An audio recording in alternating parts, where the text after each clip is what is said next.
Look at a traditional university lecture today. One person stands at a podium, verbally transmitting information to 50 people sitting in rows. In an era of universal internet access, using a physical classroom to perform low-speed, analog data transfer is highly inefficient. This model operates under the instruction paradigm. It relies on the assumption that the lecturer must act as the primary physical conduit for delivering course content to the student. The flaw in this logic is obvious. The monopoly on information has collapsed. Endless knowledge is available instantaneously outside the classroom, rendering the human conduit obsolete. While a fraction of students are driven by intrinsic, inquiry-based motives, a genuine desire to expand their horizons, a growing majority are motivated by the instrumental pressure of credentialism. Credentialism treats a university degree purely as an employment asset. The diploma is required by the modern bureaucracy to signal a baseline of competence to employers, regardless of what actual skills were acquired. When a degree becomes a mere bureaucratic necessity, the actual time spent in a lecture hall feels like a hollow transaction. As the young generation finds less personal and professional value in this process, interest in universities has begun to erode, resulting in a measurable drop in registration rates. To combat this irrelevance, physical universities must provide a verifiable cognitive transformation. They have to provide a process of intellectual engineering that raw, unmediated online information cannot replicate. This requires adopting the learning paradigm. In the traditional instruction paradigm, the mission is simply to provide instruction. Time is held constant, a typical 15-week semester, while the actual learning outcomes vary wildly across the class. The instruction paradigm relies on the mechanical assumption that knowledge can be transferred in whole pieces directly from the instructor's mind into a passive student. The learning paradigm asserts that knowledge must be actively constructed and discovered by the learner. Here, the required learning outcome is the constant, and the time required to achieve it becomes the variable. Redefining success focuses the entire institution on the quantity and quality of student outcomes. Success is measured by the engineering of complex student capabilities rather than the growth of enrollment. Executing this shift means entirely discarding the traditional forward planning syllabus structure.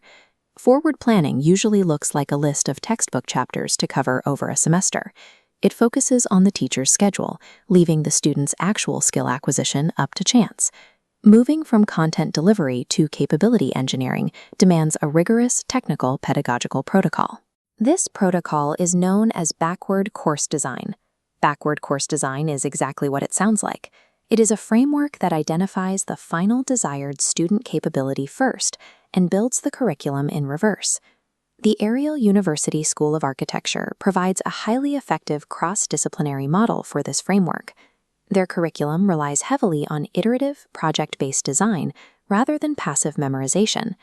Step 1 in the framework is formulating large goals. Instead of asking what chapters to cover, the instructor asks what the graduate must know and be able to do. These are holistic capabilities.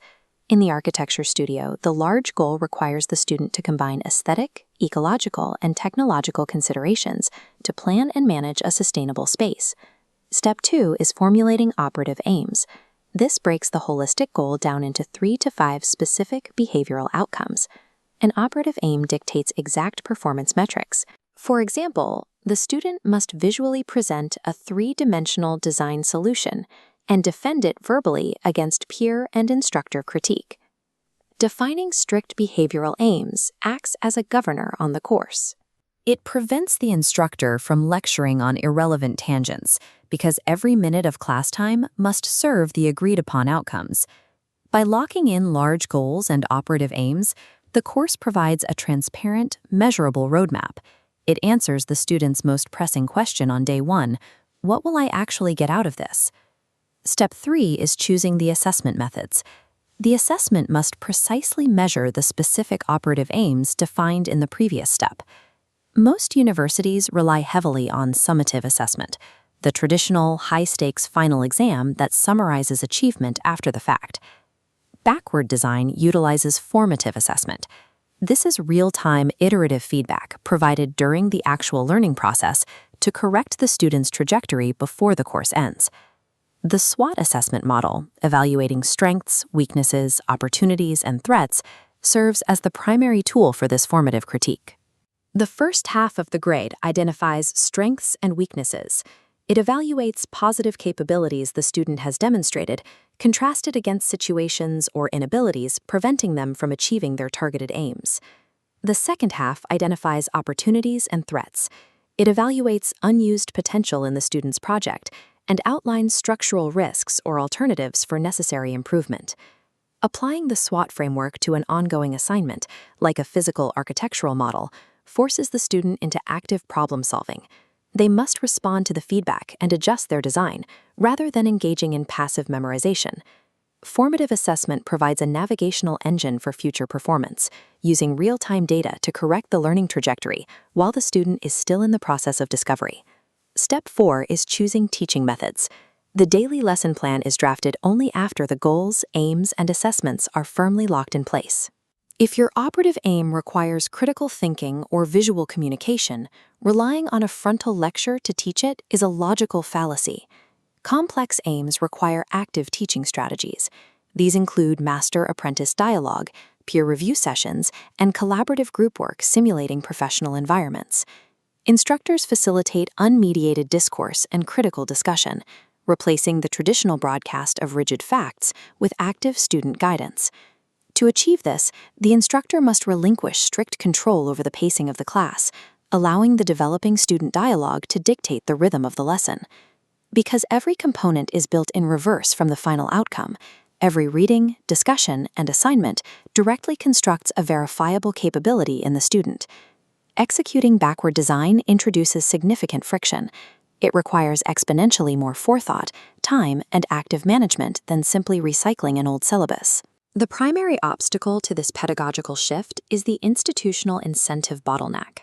Current higher education efficiency formulas prioritize raw student volume and research publications over teaching efficacy. Output is largely measured by scientific papers and grants. This creates a severe paradox. Faculty are actively penalized through lost research time and a lack of direct compensation for investing energy into reverse engineering their courses. Without structural reform to faculty compensation models, individual pedagogical efforts will remain isolated. They cannot scale across a university system that financially ignores them. The failure to incentivize the learning paradigm poses an existential threat to traditional universities. Virtual knowledge centers have emerged as highly efficient alternatives, perfectly positioned to replace traditional degrees if physical universities offer no cognitive added value. To survive the digital era, universities must completely restructure their incentive systems to reward capability engineering. Otherwise, they risk becoming obsolete monuments to the instruction paradigm.